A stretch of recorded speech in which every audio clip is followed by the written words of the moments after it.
copita? doctor. Sí, la copita. Ya está. Ahí está. Ahora sí, ¿no? ¿Sí? Sí, doctor. Sí Ya. logramos Muy apreciar bien. ese posible. Muy bien. Buenas tardes, señores alumnos, alumnas. Buenas tardes, señores profesores, profesoras. Esta es la segunda clase que tenemos y es el complemento de la anterior para saber en qué área pues nos vamos a mover en nuestros intereses para investigar. Ya siempre bueno mirar primero el terreno donde nos vamos a desenvolver, como son la salud pública y la seguridad social, ¿no? Y luego ya entramos a las partes más específicas, digamos, ¿no? Para finalmente en la segunda unidad entrar ya a los conceptos claves, ¿no? Conocimiento, investigación, etcétera, y pues entramos ya a elaborar nuestro proyecto. Bueno, en esta clase vamos a hacer lo correspondiente a salud pública, su evolución, la historia, ¿no? Y la trascendencia que tiene en la investigación. Muy bien.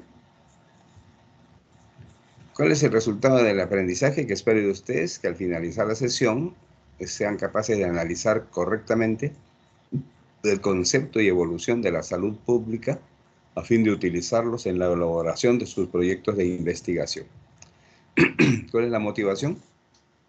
Que los actores universitarios, la institución, los docentes, los estudiantes y las autoridades deben interactuar interdisciplinariamente para ejercer las tres funciones de la universidad: la docencia, la proyección social y la investigación, priorizando esta última, en especial la salud pública, para generar conocimiento, base del desarrollo económico, socioeconómico y cultural, y liderar la solución holística de los problemas de la población. Holística significa integral, total, ¿no es cierto?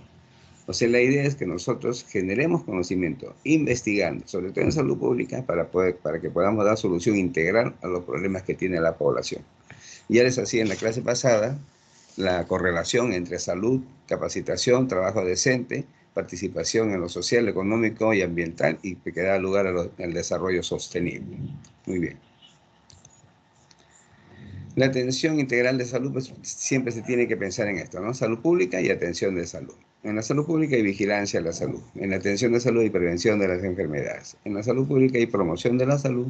En la atención de la salud y recuperación de la salud.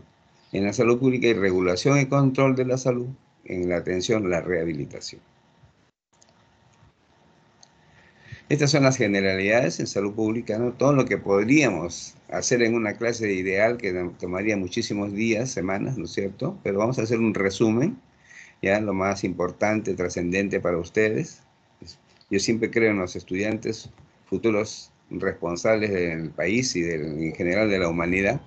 Así que ustedes hagan un esfuerzo para tomar estas bases, para que sigan estudiando y contribuyan pues realmente al desarrollo del país y de la sostenibilidad de la clase humana, ¿no? De los humanos.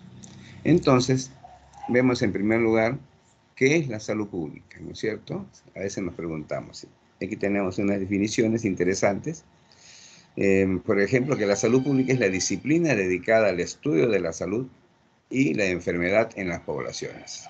La meta es proteger la salud de la población, promover estilos de vida saludables y mejorar el estado de salud y bienestar de la población a través de programas de promoción y protección de la salud y prevención de las enfermedades.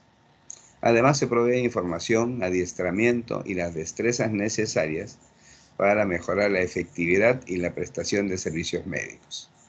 La salud pública contribuye pues al conocimiento a través de la investigación y la aplicación de las ciencias poblacionales y sociales a los problemas de salud de individuos y poblaciones.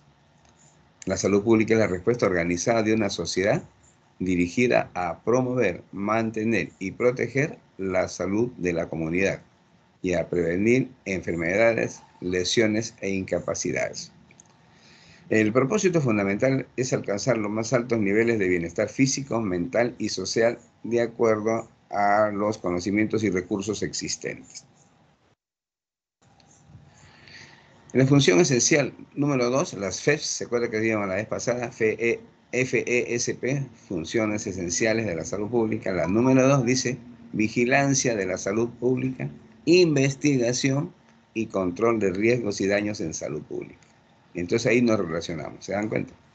Entonces, la capacidad para llevar a cabo la investigación y vigilancia de brotes epidémicos y los modelos de presentación de enfermedades transmisibles y no transmisibles, factores de comportamiento, accidentes y exposición a sustancias tóxicas o agentes ambientales. La infraestructura de salud pública diseñada para conducir la realización de análisis de población, estudios de caso e investigación epidemiológica en general. Los laboratorios de salud pública capaces de realizar análisis rápidos y de procesar un alto volumen de pruebas necesarias para la identificación y el control de nuevas amenazas para la salud.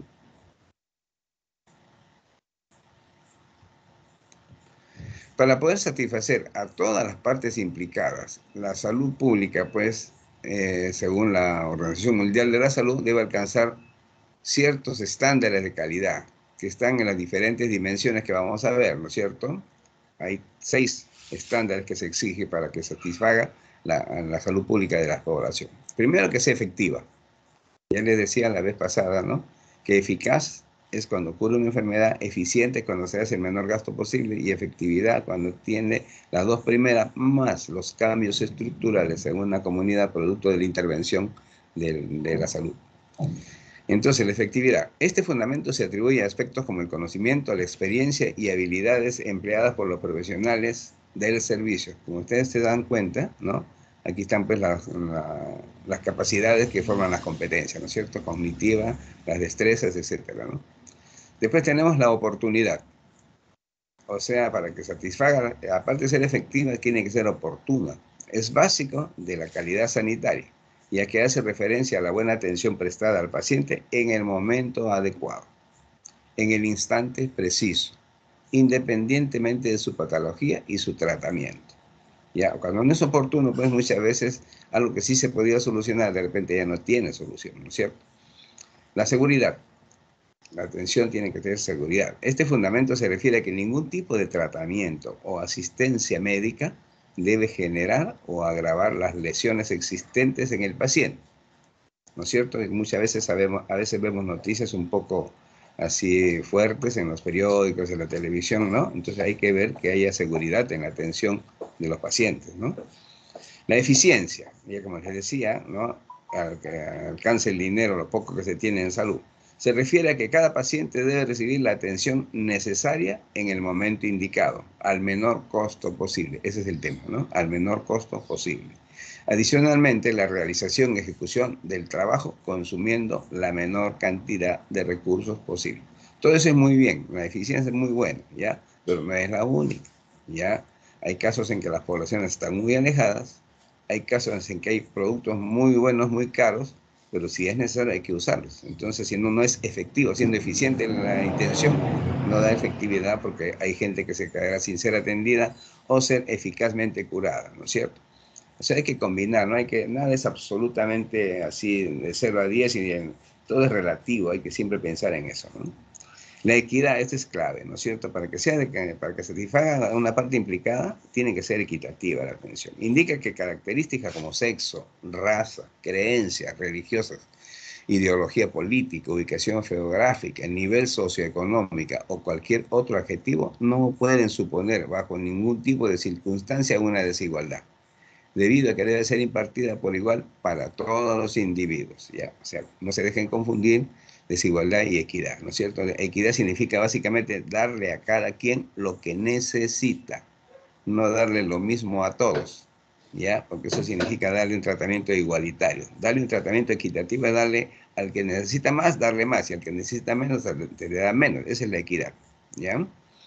Atención centrada en el paciente. Este fundamento está en una interacción respetuosa con el paciente, indicando que no se debe juzgar a la persona en ningún momento y mucho por cosas como su ideología, creencias, gustos. O sea, hay que mantener siempre, hay que respetar, mejor dicho, lo que es el paciente, lo que piensa el paciente, no tiene por qué interferir esto. Ya, pues un ratito quiero mover esta cosita que no me deja siempre. No sé por qué esto no lo puedo mover. A ver. Ay, perdón. Bueno. A ver. Se movió esta cosa. Un ratito. Ya, entonces seguimos acá. Los siguientes, ¿no es cierto? 10 logros. Aparece un ratito, de repente no se me pasa alguna. Bueno, está bien.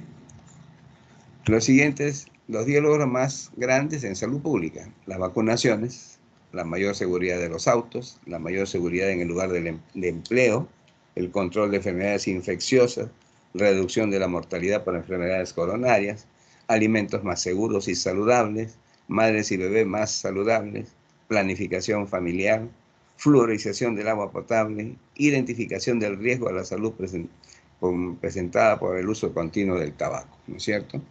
La vez pasada veíamos a propósito de, ¿se acuerdan que les presenté el programa de cataratas? Que la OMS decía, pues, ¿no?, que una de las formas más importantes de luchar contra la pobreza es dar salud a la población.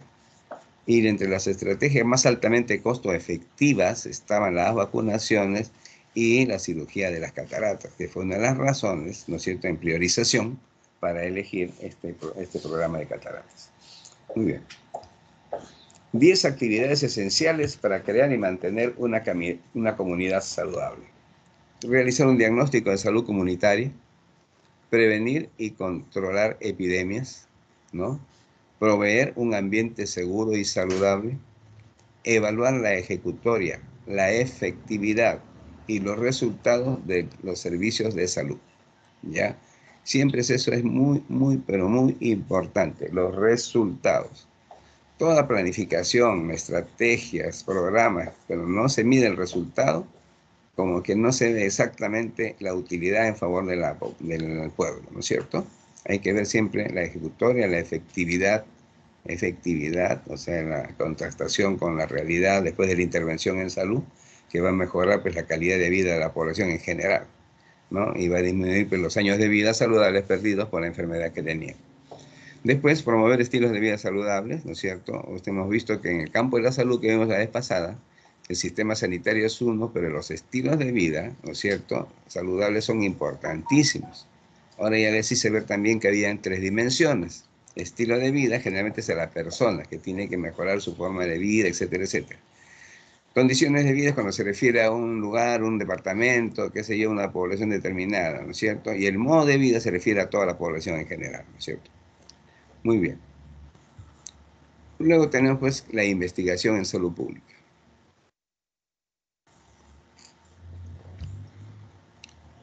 Está orientada, pues, al estudio de enfermedades transmisibles, estilos de vida, factores de riesgo, desórdenes genéticos, eventos de salud ocupacional, riesgos ambientales, discapacidad y enfermedades crónicas, entre otros. Todo eso en el área donde se puede investigar en salud pública. ¿Se dan cuenta, no? Es bien amplio y por consiguiente ustedes tenían que conocer esta parte teórica, cómo pueden trabajar en esto, ¿no es cierto? Últimamente la Organización Mundial de la Salud ha coordinado con el Banco Mundial también para que la discapacidad sea incorporada también como un derecho humano para su tratamiento, y también el Banco Mundial se ha comprometido a financiar gran parte de esto, de tal manera que la discapacidad sea mejor tratada que antes, ¿no es cierto? Mejor tratada que antes. Muy bien. Cuando la salud pública se constituyó, los riesgos se identificaban con la naturaleza. Esto es para razonar, ¿no es cierto? Las plagas, las hambrunas, las inundaciones, las bacterias, los virus, los insectos, los protozoos, los parásitos. Ahora la naturaleza todavía está y sigue siendo riesgosa. El tema es que ahora, en la actualidad, vivimos en una sociedad donde el riesgo más grave es creado o manufacturado por nosotros mismos, las personas, con nuestros conocimientos y nuestra tecnología. Por tanto, la salud pública está evolucionando y ya no le sería suficiente la epidemiología clásica. Esto es muy importante, tomen nota de esto, ¿ya? La epidemiología clásica, la que se enseña siempre, pero ahora están saliendo una serie de corrientes, ¿no es cierto? La epidemiología crítica, la epidemiología anglosajona, etcétera, ¿no? En fin, pero la epidemiología clásica no sería suficiente cuando estamos ante un riesgo tremendo, ¿no es cierto? En la misma tecnología, la biotecnología, ¿no? Se puede avanzar muchísimo, pero puede poner en riesgo también la especie humana, ¿no? Todo eso hay que tener en cuenta, ¿ya? Y esta es la historia de la salud pública en el Perú. Lo más importante de este tema es que al final dice, ¿no?, el insigne médico y prócer de la independencia, don Hipólito Unanue, fue el último protomédico de la colonia. Pues durante la colonia después se establece el Real Tribunal del Protomedicato, actividades destinadas a preservar la salud de la población. ¿Se dan cuenta? Este es muy antiguo, como ustedes ven. Ahí tenemos nuestro héroe de la medicina, Hipólito Unanue, nuestra facultad de medicina, ¿no es cierto?, Hipólito Unanue, etc. Muy bien. Y esta es la línea de tiempo de la salud pública. Como decía, el tema es la evolución, la historia, ¿no es cierto? Y sus implicancias, su trascendencia y la investigación. Esto lo podemos hacer por grandes rasgos, ya ustedes con paciencia lo revisan en sus casas, ¿no es cierto? Pero comienza desde la edad antigua, ¿no es cierto? La edad media, la edad moderna, la edad contemporánea, ¿no es cierto? Es muy importante que ustedes tengan alguna idea de esto, lo revisen con paciencia, vean cómo se inician las cosas, cómo Hipócrates, el padre de la medicina, ¿no es cierto? El juramento hipocrático. Ya vamos a ver después una serie de cosas, ¿no? Cómo tienen participación en la salud pública, en la epidemiología, en salud ambiental, ocupacional. Al final es un gran espectro donde se tiene que trabajar para darle salud a la población. ¿Ya? Vamos a seguir avanzando. Y estas son las áreas generalmente que trabaja la salud pública, ¿no es cierto? La epidemiología, la salud ocupacional, la salud ambiental y la gerencia en salud pública. Generalmente la salud ocupacional y la ambiental generalmente las ven casi juntas, no que son igual, sino casi juntas o juntas en las descripciones. Algo de eso también vamos a ver en la clase. ¿Ya? Epidemiología entonces. Entonces, como siempre, como las clases sobre la evolución, la historia, aquí tenemos la línea de tiempo, la historia de la epidemiología. Ahí ven ustedes desde la izquierda, ¿desde qué tiempo? ¿No es cierto? Qué barbaridad. Fíjense de la Biblia, el Corán. Hipócrates, ¿no es cierto? Da primera referencia del término epidémico y endémico, ¿no es cierto? Ya vamos a ver después. Hipócrates pues, también decía, pues lo que está en la casa es lo endémico, lo que viene de afuera es lo epidémico. Hay una serie de detalles interesantes cómo se manejan estos términos, ¿no es cierto? Y todas las personas que han participado en ellos.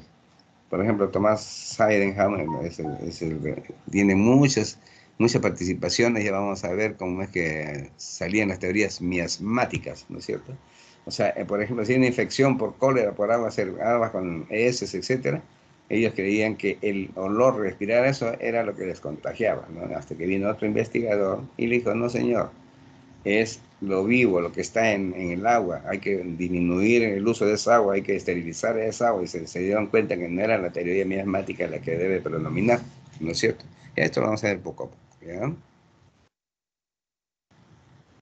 Y esto es un poquito de lo que les decía, ¿no es cierto? Cómo evolucionando desde la epidemiología clínica, la epidemiología médica, ¿no es cierto? La epidemiología molecular, la epidemiología social y ahora la epidemiología ambiental. Todos esos campos, desde la salud hasta la enfermedad, ¿no es cierto? Es todo un proceso, ¿no es cierto? Todo un proceso que es muy importante tener ese concepto, que la salud es un proceso, no es un estado, es un proceso siempre dinámico, relativo en el tiempo y en el espacio, etcétera, etcétera, etcétera. ¿Ya? Muy bien. Y este es Hipócrates, que tiene que saberlo, ¿no es cierto? Es el primer médico occidental que catalogó todas las hierbas y alimentos según su naturaleza, seca, húmeda, caliente, fría, etc. En régimen de las enfermedades agudas concibe la medicina preventiva, haciendo hincapié en la dieta y en el estilo de vida del paciente y su efecto en su estado de salud y convalecencia. Su obra magna, el Corpus Hipocrático, incluye pues, el Tratado de los Aires, las Aguas y los Lugares, donde en vez de atribuir un origen divino a las enfermedades, discute sus causas medioambientales. Usted sabe pues, que en la evolución histórica de la salud, como le dije también la vez pasada, al principio se creía pues, en los mitos, en la parte de la naturaleza, ¿no? Si una embarazada estaba de 6 meses, por ejemplo, y salía un rayo, de repente él le asignaba al rayo que el niñito le sale con labio leporino, por decirlo un ejemplo, ¿no? Él ya dijo que Aristóteles, ¿no? Que le quitaba ese origen divino a las enfermedades discutiendo sus causas medioambientales. Padre de la medicina y la epidemiología, el primero en usar los términos epidemia y endemia, ¿no es cierto? Muy bien.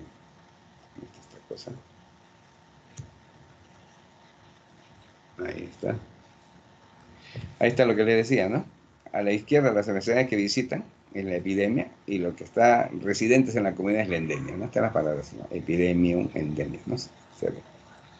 Este es otro personaje importante en la línea de historia, ¿no es cierto? Galeno, de Pérgamo, fue el médico más importante de la antigüedad clásica. Sus tratados fueron referentes en el estudio de la medicina durante más de 15 siglos. Se perfeccionó en Alejandría, etcétera, etcétera. Prestigio se convirtió en médico personal de 13 emperadores. Muy bien. Este es John Snow, uno de los grandes también en la epidemiología, ¿no es cierto? Eh, Fue un médico inglés precursor de la epidemiología hasta el punto de ser considerado padre también de la epidemiología. La importancia del trabajo realizado por John Snow en Inglaterra radicó en romper con los paradigmas existentes en la época, en el siglo XIX, en la cual aún predominaba la fuerte creencia de la teoría miasmática, lo que les acaba de decir, ¿no? De Sydenham, ¿no? Sydenham está escrito. De la enfermedad, también denominada teoría anticontagionista. Más aún, Snow sentó las bases teórico-metodológicas de la epidemiología. Esta metodología científica ha sido llamada método epidemiológico, el cual ha sido utilizado a través de la historia tanto para la investigación de las causas como para la solución de los brotes de todas las enfermedades transmisibles. Más recientemente se usa el método para la investigación de todos los problemas de salud y enfermedad que afecten a las comunidades urbanas. ¿No es cierto? Muy bien. Algunas definiciones de epidemiología, ¿no? Lilienfeld, ¿se acuerdan? ¿No? Agente, ambiente, huésped, muy importante también, ¿se acuerdan? Serie ordenada de razonamientos relacionadas con las inferencias biológicas derivadas de la observación sobre la ocurrencia de la enfermedad en grupos poblacionales. Aprovecha conceptos y métodos de otras disciplinas como la estadística, la sociología y la biología. Kleinbaum describe el estado de salud de la población, identifica la magnitud del problema, la frecuencia de ocurrencia en diferentes grupos y las tendencias de la enfermedad. Explica la etiología de las enfermedades. Determina los factores asociados y los modos de transmisión y predice la magnitud y distribución de la enfermedad en las poblaciones. Y finalmente controla la enfermedad por medio de medidas preventivas y erradicación.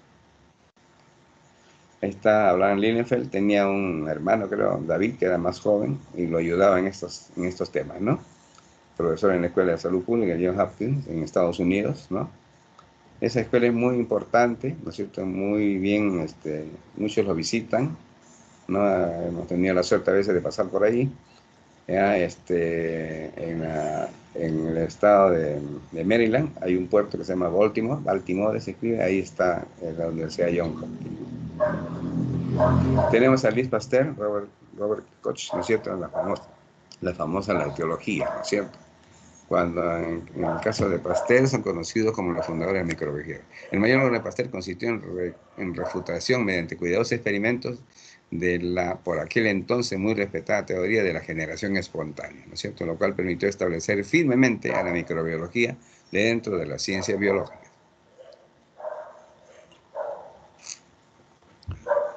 Pasteur también diseñó métodos para la conservación de los alimentos, la pasteurización, y vacunas contra varias enfermedades, como el anthrax, el cólera aviar y la rabia. Robert Koch es especialmente conocido por su contribución a la teoría de los gérmenes de la enfermedad, donde mediante la aplicación de los llamados postulados de Koch logró demostrar que las enfermedades específicas son causadas por microorganismos patogénicos específicos. Koch fue uno de los primeros científicos en concentrarse en la obtención de cultivos puros de la bacteria, le permitió aislar y describir varias especies.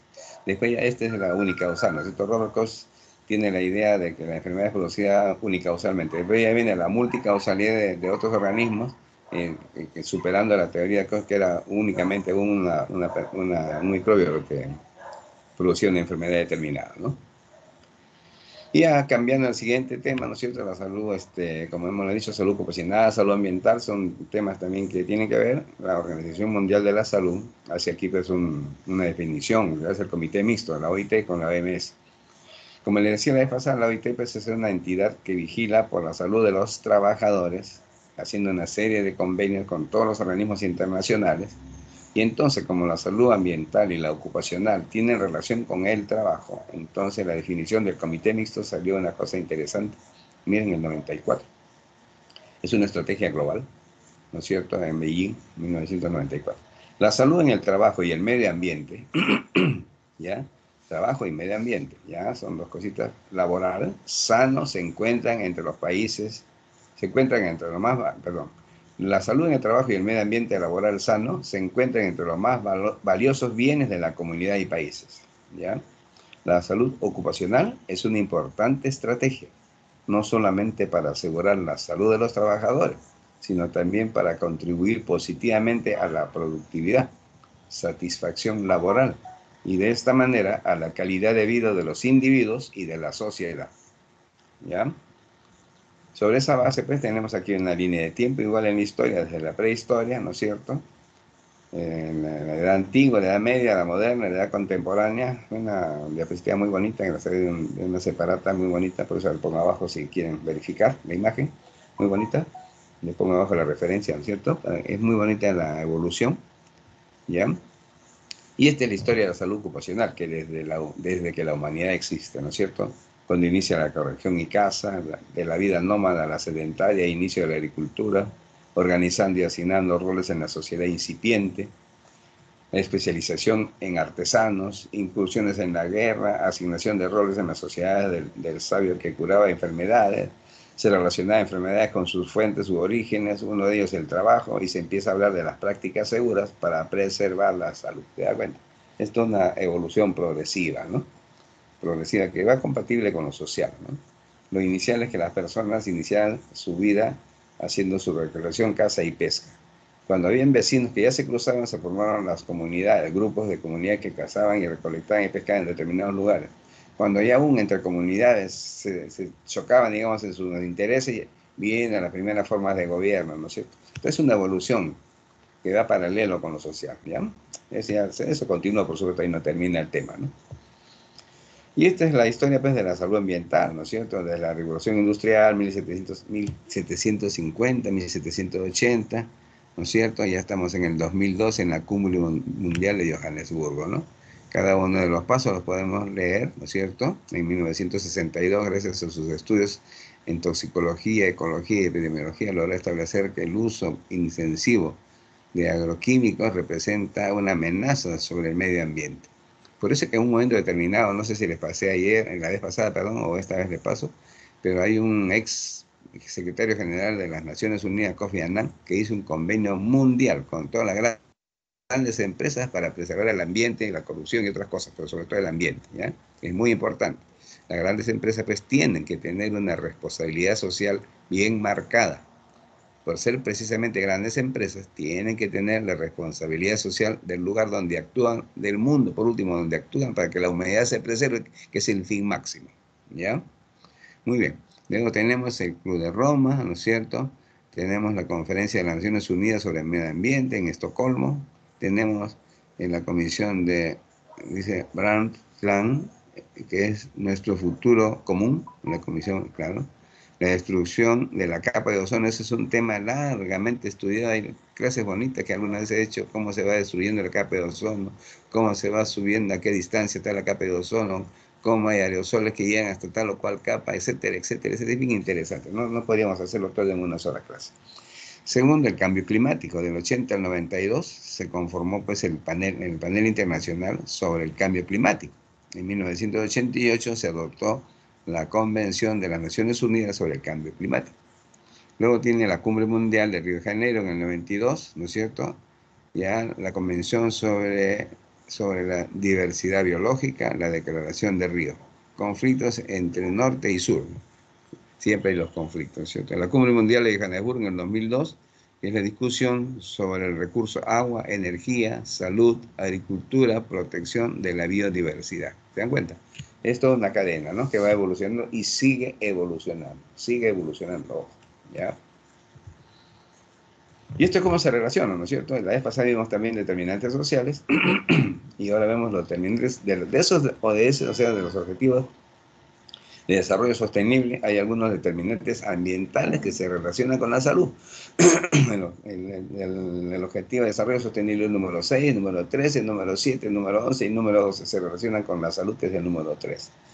En el número 6, agua limpia y saneamiento. Garantizar la disponibilidad de agua y su gestión sostenible y el saneamiento para todos, ¿no es cierto? Eso es lo ideal. Como digo, son unos factores importantes, ¿no? Que nos va a permitir tener mejor salud y bienestar. El número 13, la acción por el clima, como le estoy diciendo, ¿no? Adoptar medidas urgentes para combatir el cambio climático y sus efectos, ¿no? El efecto invernadero ya todo el mundo más o menos ha leído, conoce, hay que combatirlo, ¿no? Que no ocurra más eso, que disminuya eso. El número 7, ¿no? La energía asequible y no contaminante. Garantizar el acceso pues, a una energía asequible, segura, sostenible y moderna para todos. Hay bastantes también temas sobre en la salud ambiental, sobre los tipos de energía, la radioactividad, cómo afectan a las personas, etcétera, etcétera, etcétera. El número 11, los caudales, ciudades y comunidades sostenibles. Lograr que las ciudades y los asentamientos humanos pues, sean inclusivos, seguros, resilientes y sostenibles. Ya dijimos, la resiliencia es una propiedad, una posibilidad que tienen las personas para, ante una eventualidad negativa, sepan sobreponerse y salir triunfantes. Y el número 12, Objetivo de Desarrollo Sostenible, la producción y consumo responsable. Garantizar pues, la modalidad de consumo y productos sostenibles, pues, ¿no es cierto? No hay que consumir cosas, a veces llenen demasiados químicos, demasiadas cosas que van malogrando progresivamente la salud de las personas. ¿Cuáles son las 10 principales causas relacionadas con el medio ambiente? Aquí tenemos de la 1 hasta la 10, ¿no es cierto? Accidentes cardiovasculares, 2.5 millones de personas. Cardiopatía isquémica, 2.3 millones. Lesiones no intencionales, 1.7 millones. El cáncer, 1.7 millones. Enfermedades respiratorias crónicas, enfermedades diarreicas, enfermedades respiratorias, afecciones neonatales, paludismo, lesiones intencionales, ¿no es cierto? 8.2 de los 12.6 millones de muertes relacionadas con el medio ambiente, fíjense, más de la mitad, 2/3, 4/8, 2/3 de los 12 millones de muertes relacionadas con el medio ambiente son debidos a enfermedades no transmisibles, lo que decíamos la vez pasada, ¿no es cierto? Las enfermedades crónicas, ¿no es cierto? Etcétera, etcétera, que el Banco Mundial también se ha comprometido a financiar para disminuir la carga que tiene la OMS y los gobiernos, porque no les alcanza en los recursos, y como hay más esperanza de vida, hay más edad de esperanza de vida de las personas, entonces hay más problemas de las enfermedades crónicas de la edad mayor, ¿no es cierto? De la edad adulta mayor. Muy bien. Y estos son los 10 principios del pacto global que les digo, ¿no? El pacto global, ¿no es cierto? Los derechos humanos, las empresas deben apoyar y respetar los derechos humanos proclamados a nivel internacional, evitar verse involucrados en abusos de los derechos humanos, los derechos laborales, la empresa debe respetar la libertad de asociación, la eliminación de toda forma de trabajo forzoso y obligatorio, la abolición efectiva del trabajo infantil. Todo esto lleva a pérdida de la salud. Por eso que les pongo de manera detallada, vamos a decir así, estos pactos que son mundiales y que tienen que ustedes que conocerlos, porque para eso está la investigación. En su empresa, señor, por ejemplo, en el Hospital Hipólito Unanue, ¿cuáles son los problemas de los médicos que trabajan ahí? ¿Por qué se enferman? ¿Cuáles son sus condiciones laborales? Por ejemplo, no estoy poniendo un ejemplo nada más. Entonces ustedes, muy acuciosos, investigarán, pero no para el bien de la institución, para el bien de los trabajadores de la salud que trabajan ahí y por consiguiente para el bien de los pacientes que van a ser atendidos. ¿Se dan cuenta? Todo tiene que ser en positivo, ¿no es cierto? Mediante el ambiente, ¿no? Medio ambiente. Las empresas deben apoyar la aplicación de un criterio de precaución respecto de los problemas ambientales. Adoptar medidas para promover una mayor responsabilidad ambiental. ¿Se dan cuenta? No solamente la responsabilidad social, sino también la responsabilidad ambiental. Alentar el desarrollo y la difusión de tecnologías inocuas, ese es el tema, inocuas, porque hay un montón de tecnologías que no son inocuas para el medio ambiente. Eso tenemos que ver la forma de superarlas, mejorarlas, no sé, pero ver que no hagan daño pues, a la humanidad, ¿no? Y finalmente la corrupción, pero las empresas deben trabajar contra la corrupción en todas sus formas, incluido la extorsión y el soborno, ¿no es cierto? Eso es un pacto mundial, global, ¿no es cierto? Ahí ustedes ven un acuerdo global, ¿no es cierto? De corrupción, derechos humanos, derechos laborales, medio ambiente. Ahí está, ahí está, Kofi Annan, ¿ves lo que le decía? Secretario General de Naciones Unidas, ¿ya? En el Foro Económico Mundial. Propongo que ustedes, los líderes empresariales y nosotros, las Naciones Unidas, iniciemos un pacto global de valores y principios compartidos que dará un rostro humano al mercado mundial. Muy bien. ¿No? Eso es lo que quisiéramos todos, ¿no es cierto? Nadie está en contra del mercado mundial, pero tiene que haber ustedes un rostro humano, ¿no es cierto? Muy bien. Y este es el esquema de investigación de las enfermedades ocupacionales. O sea, ¿cómo pueden ustedes hacer para ver cómo investigar, ¿no es cierto? Hay varios pasitos. Este es un ejemplo, por supuesto, hay muchos más, pero este es un ejemplo que les ponen en la onda, como se dice. Si van a una enfermedad ocupacional, por ejemplo, muy conocido, nosotros mismos que estamos aquí dando clases en internet, ¿no es cierto? Estamos con dolores de la cintura, etcétera, etcétera. Es una enfermedad ocupacional, pues, ¿no? Entonces, porque tengo que trabajar yo sentadito, haciendo mi clase sentadito, ¿no es cierto? Entonces, si alguien quiere investigar eso, tiene que hacer un examen preocupacional sin alteraciones en el puesto de trabajo. ¿No es cierto? La restricción, ¿qué dice? La restricción clara. Requiere consultas relacionadas, ¿no es cierto? Que genere ausentismo, que cumple, presencia de signos y síntomas que tiene el trabajador relacionados con la posible enfermedad profesional en estudios. ¿Se dan cuenta? Ustedes están estudiando esa enfermedad profesional, un vago, por ejemplo, en el caso de los que estamos sentaditos, ¿no es cierto? Hay que hacer exámenes de laboratorio clínico, toxicológico, anatomopatológico, imagenológico, neurofisiológico, entre otros, que determinen la presencia y severidad de la enfermedad en estudio. ¿Se dan cuenta? Hay enfermedades, por ejemplo, de traumatismos en los que suelan, ¿no? Hay que ver de qué manera se puede mejorar eso, etc. Antecedentes de exposición laboral que podrían originar la enfermedad en estudio a través de la valoración del nivel de riesgo que genera la actividad de la presunta enfermedad y el análisis del puesto de trabajo. ¿Se dan cuenta? Antecedentes de exposición laboral precisando las ocupaciones desde el inicio de su vida laboral. Si yo trabajo en una mina, por ejemplo, prendiendo, por ejemplo, la dinamita en determinado momento, tienen que estudiar qué tanto me expongo como trabajador, que me ocupo de ese detalle del trabajo, qué riesgos tengo, ¿no es cierto?, cómo puedo mejorar la seguridad del trabajador. Eso se tiene que estudiar progresivamente, ¿no es cierto? Después hay que ver la parte ocupacional, el higiénico, métodos técnicos utilizados para la evaluación del factor de riesgo causante aparente de la enfermedad. Por ejemplo, el factor de riesgo en mi caso, que estoy sentadito, sería pues que estoy muchas horas sentado en la computadora, por ejemplo, no solamente para dictar la clase, sino para prepararlas también. A veces me paso toda una mañana haciendo una clase, ¿no es cierto? Entonces, hay que ver entonces, ¿no? Usando métodos técnicos, hay especialistas en todo esto, ¿no es cierto? ¿Qué posición tiene mi columna cuando estudio, cuando dicto clase, etcétera, etcétera? ¿Ya? Para documentar la exposición se podrán utilizar resultados basados en estudios o mediciones previas a otras personas que hayan tenido lo mismo. Después que tenemos el criterio paraclínico.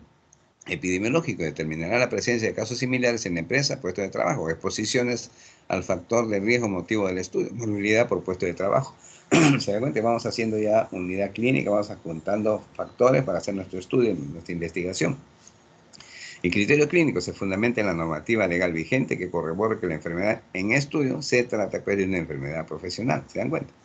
Y luego viene ya pues procurar la ausencia de exposición laboral, factor de riesgo, etcétera, etcétera, ¿no es cierto?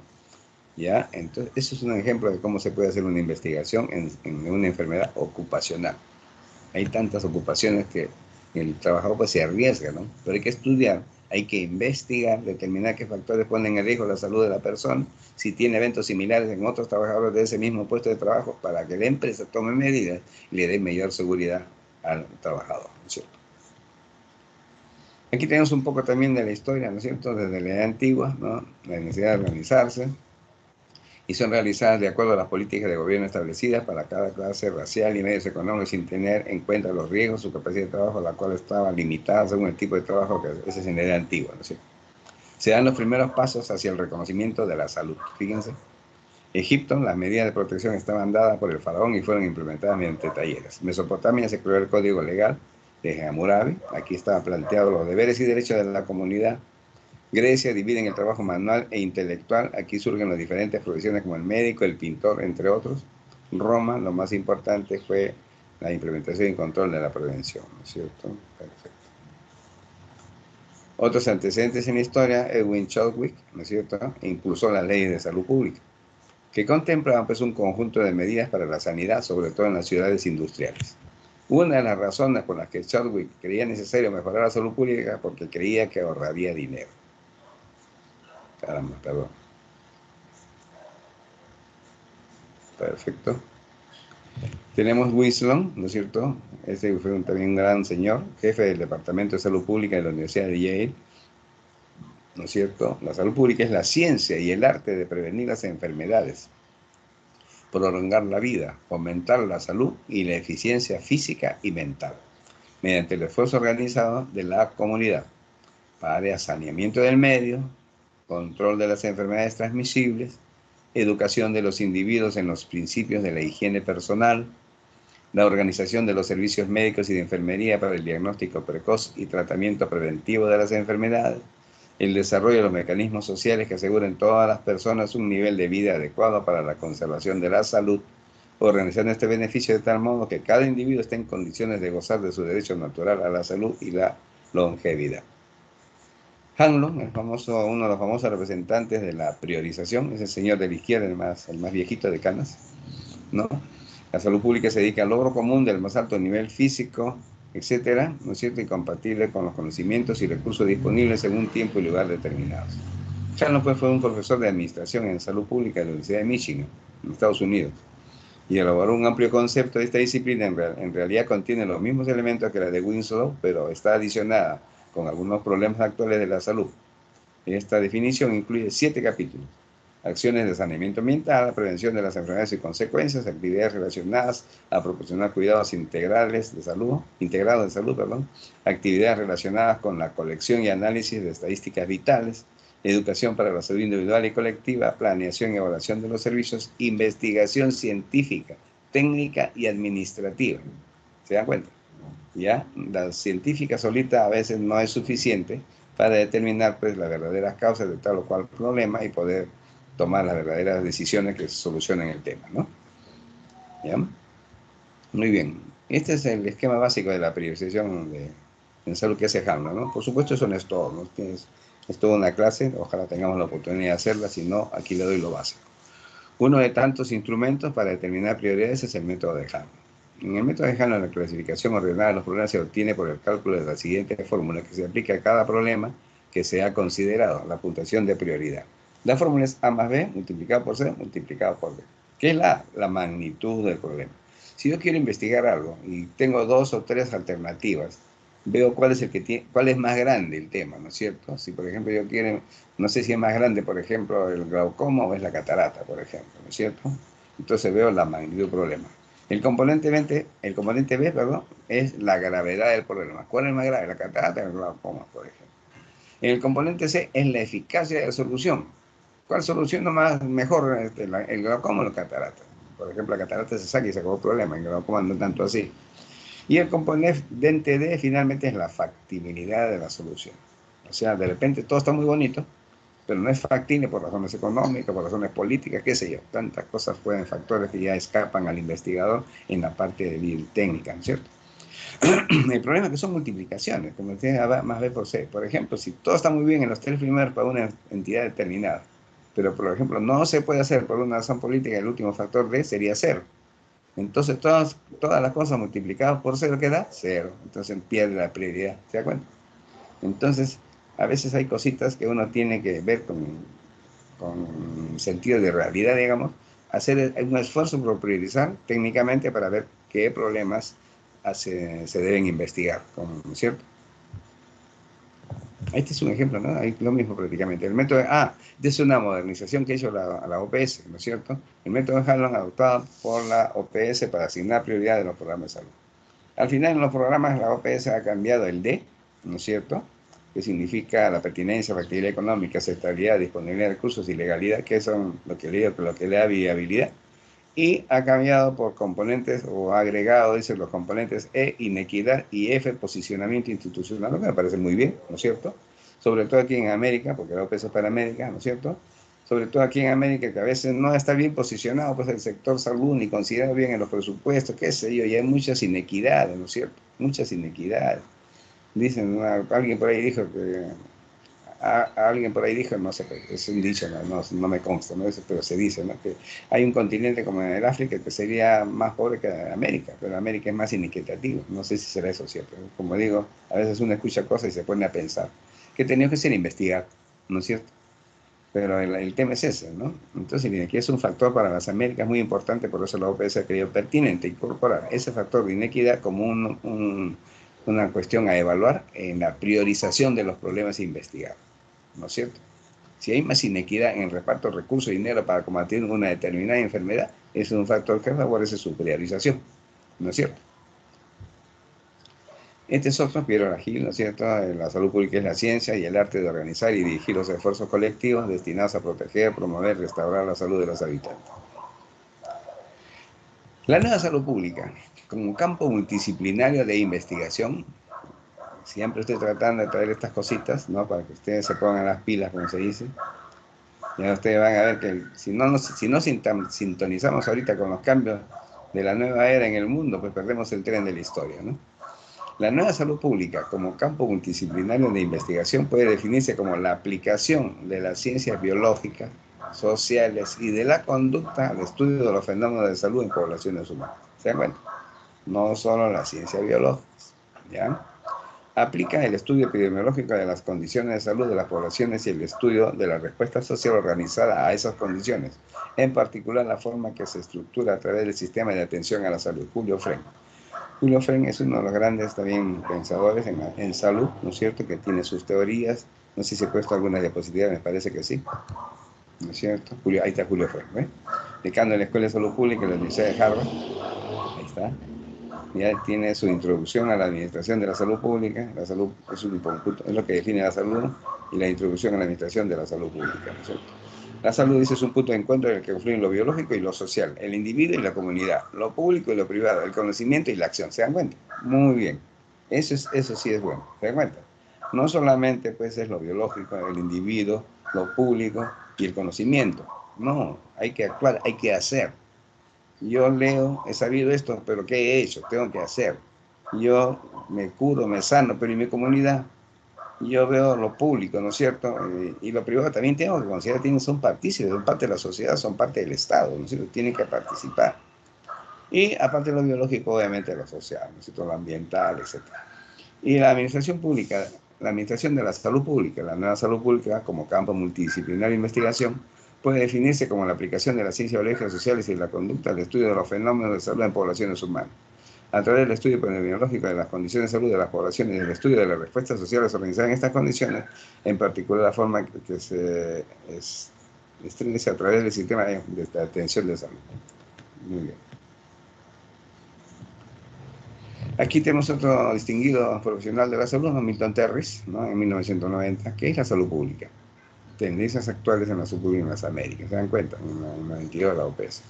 Dice Terris que la salud pública es la ciencia y el arte de prevenir las dolencias y las discapacidades, prolongar la vida y fomentar la salud y la eficiencia física y mental mediante esfuerzos organizados de la comunidad para sanear el medio ambiente, controlar las enfermedades infecciosas y no infecciosas, así como las lesiones, educar al individuo en los principios de higiene personal, organizar los servicios para el diagnóstico y tratamiento de las enfermedades y para la rehabilitación, así como desarrollar la estructura social que le asegure a cada miembro de la comunidad un nivel de vida adecuado para el mantenimiento de la salud.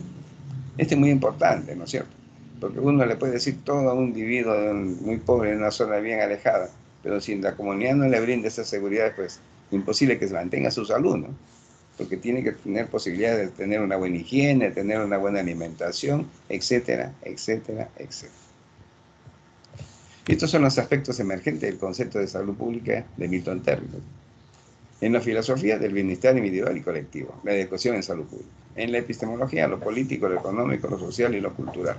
Noción de la enfermedad, la globalización, el capitalismo. En la epistemología, pues, es la ciencia del conocimiento científico, ¿no? Nosotros conocemos algo, igual que cualquier persona que no es médico, ¿no? Vemos algo, ese conocimiento empírico. Cuando nos explicamos el por qué sucede tal o cual cosa que hemos observado, ahí estamos en el nivel de conocimiento científico. Y la epistemología estudia pues el conocimiento científico, así como la noseología, con G al inicio, estudia el conocimiento normal, ¿no es cierto? Muy bien. Entonces, la epistemología en lo político, en lo económico, en lo social y en lo cultural, tener noción de la enfermedad, la globalización, etc.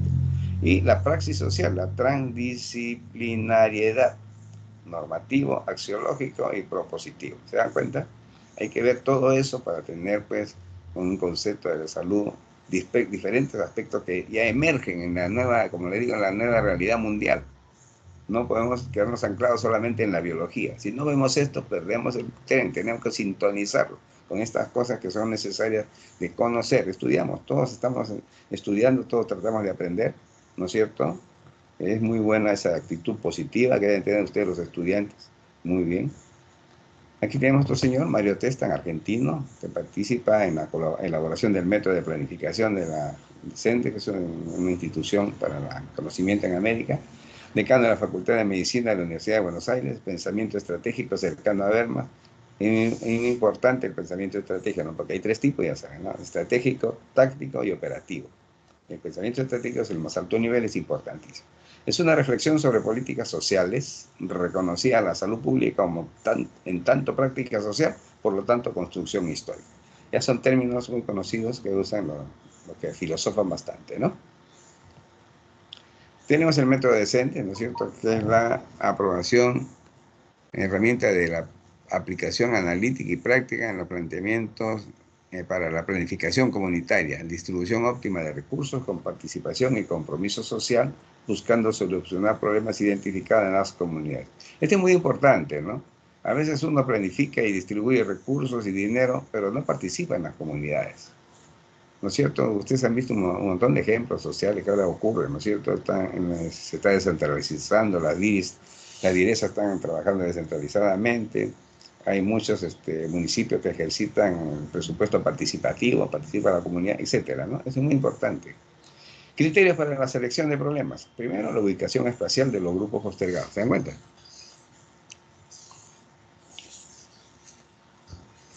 Si una comunidad está en un sitio más o menos que tiene los principales recursos para tener una buena salud, hay otros grupos que no tienen eso, pues ni siquiera agua potable, ¿no es cierto? Entonces, los grupos más postergados es un criterio para seleccionar. La identificación y diferenciación de las condiciones de vida. ¿Se dan cuenta? ¿No? O sea, qué es lo que diferencia un grupo, unas personas de otro grupo? ¿No es cierto? ¿No es cierto? Las condiciones de vida son la forma como ellos tienen la posibilidad de desenvolverse en un medio determinado. La identificación y análisis de los factores de riesgo, ¿se dan cuenta? Cada cuestión laboral, etcétera, etcétera, de diferentes tipos, tiene factores de riesgo. ¿Cómo podemos ayudarlos? Investigando cuáles son los factores de riesgo.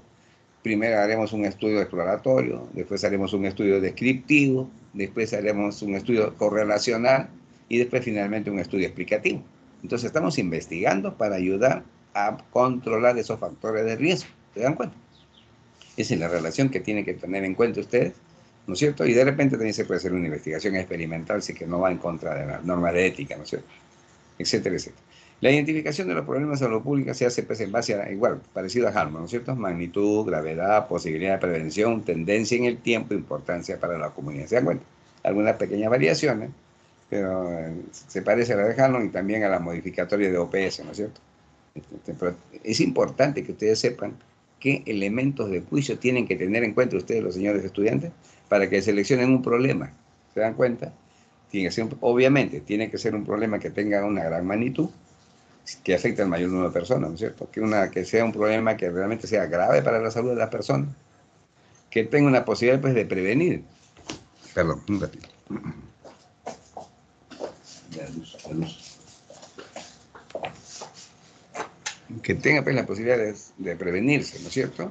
¿Y cuál es la tendencia en el tiempo? Si es incremental o no. Miren cómo está la famosa cepa de Omicron, cómo está la tendencia en el tiempo, ¿no es cierto? La importancia que tiene esta enfermedad o problema para la comunidad. Obviamente, a mayor importancia para la comunidad, mayor posibilidad de ser el problema seleccionado. Todas esas cuestiones hay que tomarlas ya en consideración a partir de ahora que ustedes ya están en tercer año, ¿no es cierto? Para seleccionar un tema.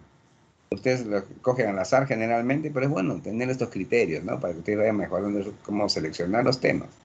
En la vida siempre va a ser lo mismo, ¿no es cierto? Ustedes van a seleccionar sus caminos a tomar según pues, las prioridades que ustedes seleccionen. Y las prioridades tienen algunos criterios, pues, ¿no? Muy bien.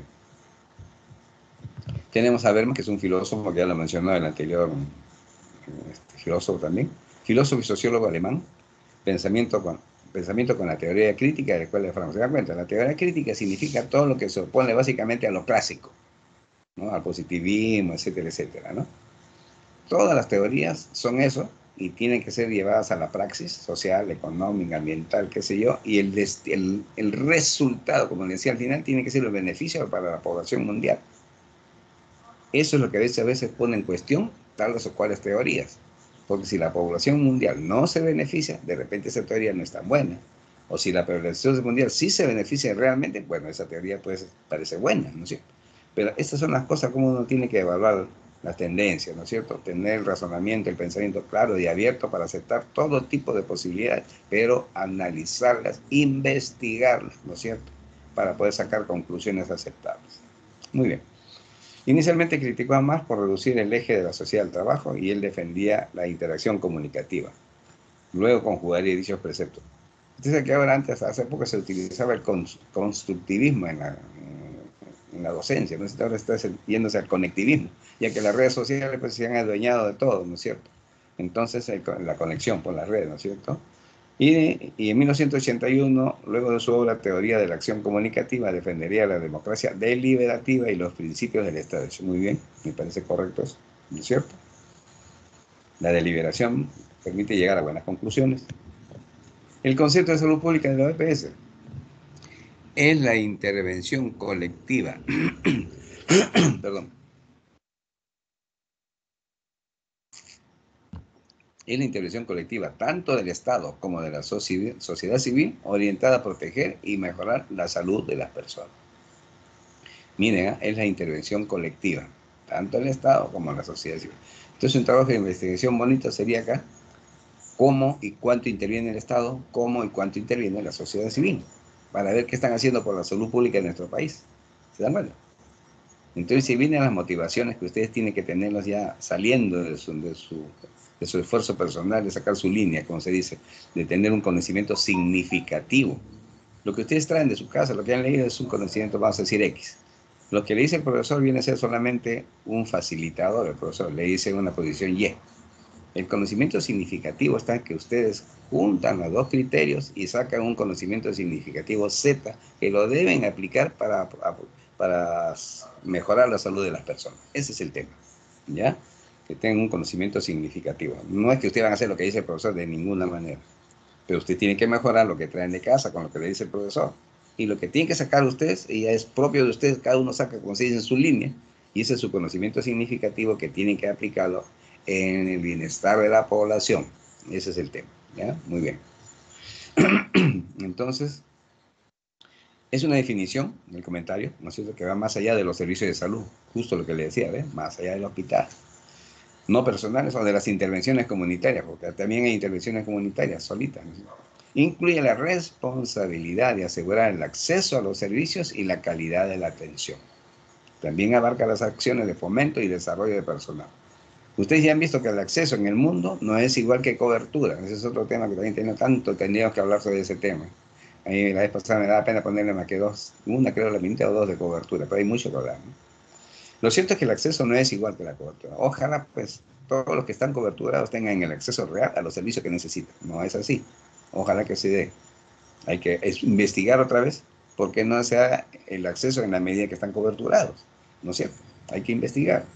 No hay forma de proponer soluciones si no se investiga previamente. Por tanto, no es una disciplina académica, la salud pública, de una OPS, sino una práctica social interdisciplinaria. Ojo, práctica social interdisciplinaria.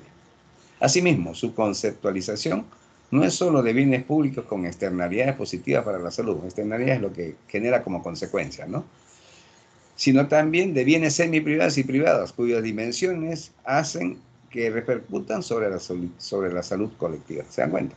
O sea, esto es un conjunto, una cosa holística, integral, que va a beneficio de la población, siempre buscando el bien. Siempre toda nuestra actividad de docencia, de estudiante, debe ser buscando hacer el bien al bien común, al bien mayor que es la población. ¿Ok? Otra definición de salud pública es la práctica social integrada que tiene como sujeto y objeto de estudio la salud de las poblaciones humanas. Es la encargada de prevenir la enfermedad, la discapacidad, prolongar la vida, fomentar la salud física y mental mediante los esfuerzos organizados de la comunidad para el saneamiento del ambiente y desarrollo de la maquinaria social para afrontar los problemas de salud y mantener un nivel de vida adecuado. ¿Se dan cuenta? Ahí está la autora, por si acaso, si lo quieren leer. Entonces aquí dan las preguntitas de reflexión. Una más les he puesto, tenía como 10, pero ya una les he puesto. ¿Por qué es necesaria una actualización de las funciones esenciales de la salud pública en las Américas? Mira, una actualización de la FES. O sea, las 11 creo que son las funciones esenciales. ¿Por qué es necesario actualizarlas en la salud de las Américas? Dos razones. Cambios en el panorama de salud pública y desafíos pendientes de salud pública. Con respecto a la primera razón para revisar y actualizar el abordaje de las funciones esenciales de la salud pública surge de la necesidad de una visión más integral para la salud pública, ¿ya?, a fin de enfrentar los desafíos del siglo XXI. ¿Se dan cuenta? O sea que cuanto menos nos adecuemos, nos integremos a la nueva realidad, como le digo, perdemos el tren de la historia. Entonces tenemos que enfrentarnos a los desafíos del siglo XXI, pero teniendo una visión más integral de la salud pública. La emergencia de enfermedades infecciosas representa una amenaza creciente para la salud de la población. Ya vemos el SARS-CoV-2, ¿no es cierto? algo que debe tomarse en cuenta como un componente central de la agenda de fortalecimiento de la salud pública de los países, así como a nivel regional y mundial. Los inmensos desafíos para responder a la pandemia de COVID-19 tiene antecedentes importantes y recientes durante este siglo que no deben soslayarse. Lo que está diciendo es que ha habido epidemias importantes y que han dado, digamos, lecciones importantes que no debemos dejarlas de lado. Nos tienen que servir para algo. No dejarlas de lado y como que no estuviéramos nunca de una epidemia, ¿no es cierto? Eso es lo que quiere decir acá, ¿no es cierto? Entonces, los desafíos para responder a la pandemia por COVID tienen algunos antecedentes que merecemos leerlos bien y aprovecharlos al máximo, ¿no es cierto?, para controlar esta bendita pandemia, que por lo que dicen las autoridades mundiales, dice que ya es probable que se convierta en una endemia, ¿no es cierto? Y es propia de la casa, como dice Hipócrates. La otra razón para actualizar las funciones esenciales de salud pública es los desafíos pendientes de la salud pública. La siguiente razón para actualizar las funciones esenciales surge de la agudización del deterioro o descuido de la salud pública. Mira, se está deteriorando, se está descuidando la salud pública. Por ejemplo, mira, si ustedes miran un ministerio X, por decir el Ministerio de Salud de cualquier país, vamos a resolver los problemas de, vamos a decir acá, de San Juan de Lurigancho, de Huáscar 15, por decir, ya. Llaman a los expertos en epidemiólogos, ¿no es cierto?, se reúnen en el ministerio y sacan las soluciones para San Juan.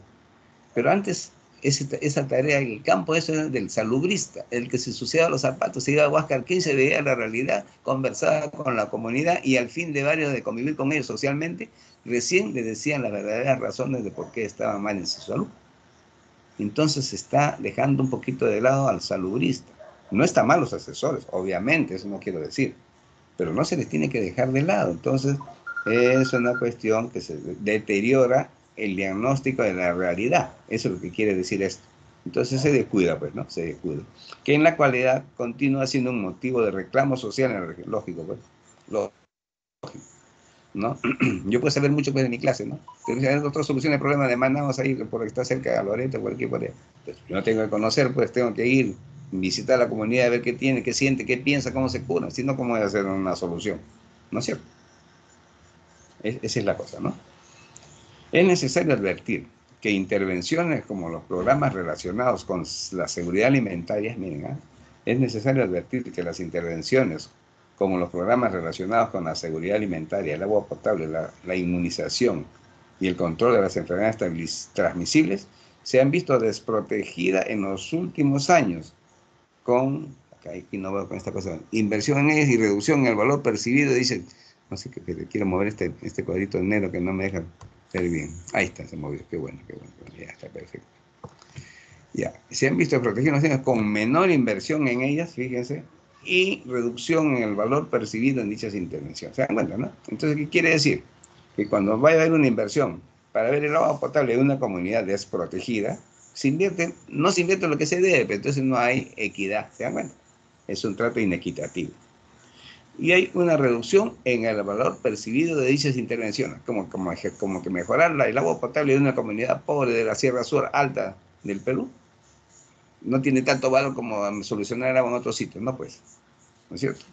Todos los seres humanos son seres humanos por igual y todos tienen los mismos derechos, es un derecho humano tener la salud. Por consiguiente, tiene que dársele el verdadero valor y tiene que asignársele recursos y otras cosas equitativamente para que puedan tener una buena salud pública. ¿Se dan cuenta? Entonces, estos desafíos son pendientes de la salud pública. Que se ha manejado políticamente mal la salud pública, podría ser, no sé, eso no quiero meterme en esos temas, ¿no es cierto? Pero hay que pensar en todas las posibilidades, ¿no? Hay que pensar en todas las posibilidades, ¿ya? Muy bien. Seguimos. Y esto para terminar, aquí les doy una diapositiva resumen, porque no quería dejar de considerar la famosa la COVID-19. No se olvide, siempre digan la COVID-19, a veces escucho el COVID-19, ¿no? COVID significa co de corona, B, virus, o sea, virus, y la D, ¿qué cosa es? Disease, enfermedad. No podemos decir la enfermedad del coronavirus, tenía que decir la enfermedad del coronavirus, sino que está en inglés, pues con trampita, ¿no? Entonces decimos el COVID, tienen que decir la COVID, o sea, la enfermedad del coronavirus. Si queremos decir el coronavirus, pero debemos decir, como le dije hace un ratito, el SARS-CoV-2, ese sí es el virus, ese sí es él, porque no va a ser la SARS-CoV-2, ¿no es cierto? El SARS-CoV-2 produce la COVID-19. ¿Ok? Pero mire cómo se relaciona y tiene implicancias con todos los objetivos de desarrollo sostenible, por Dios, todos los ODS. Con todo ello tiene implicancias. Solo en esta clase podríamos demorar pues un mes, ¿no? Con cada ODS, uno por uno, qué aspectos, qué no sé cuánto, cómo podemos investigar, cuáles son las causas, cuáles son los efectos, cuáles son las diferencias entre el efecto en Lima, en Loreto, en Huancayo, en Piura, en Tan, qué sé yo. ¿No es cierto? Solo de pensar en eso ya me quedo ya cansado de pensar nada más. Entonces, ¿cuál es la idea? Abajo y a la izquierda digo el resumen de todo. Como se dice, ¿cómo se llama esto? El nuevo paradigma, ¿no? De la Organización Mundial de la Salud, de la OPS y de los Objetivos de Desarrollo Sostenible. Los tres se han puesto de acuerdo y dicen, la clave ahora es no dejar a nadie atrás. Es un principio, dice, transformador, revolucionario para alcanzar los objetivos de desarrollo sostenible y eje de la estrategia para el acceso y cobertura universal de salud. ¿Se dan cuenta? Entonces, si todos se atienden, si todos se les da lo mejor, si todos recuperan la salud, si todos tienen un trabajo decente, si todos tienen desarrollo humano, si todos tienen un desarrollo sostenible, pues nadie se queda atrás, pues. Es la única forma de ser sostenible la humanidad. Y si todos tienen acceso y cobertura universal, pues ya no podemos pedir nada más, ¿no es cierto? Muchas gracias, señores. Algunas de las preguntas, por favor, háganme llegar. Estas son unas referencias, siempre les pongo, no son todas, quizás son las más nuevas, ¿no? Las clásicas están en los libros, ya no necesito ponerlo. ¿Me escuchan? Sí, doctor, muchas gracias por su ponencia. Todo ¿Me nos ha escuchan? quedado claro. Sí, doctor, sí le Bueno, si no escuchamos. tienen preguntas, les agradezco bastante por su atención y ya quedan los grupos disponibles para que hagan sus reuniones de práctica. Sí, Muchas doctor, gracias, voy a ¿eh? tomar Hasta luego. lista, doctor. Ujú. Doctor, ¿logra escuchar? A ver, voy a empezar a tomar lista, por favor, me esperan.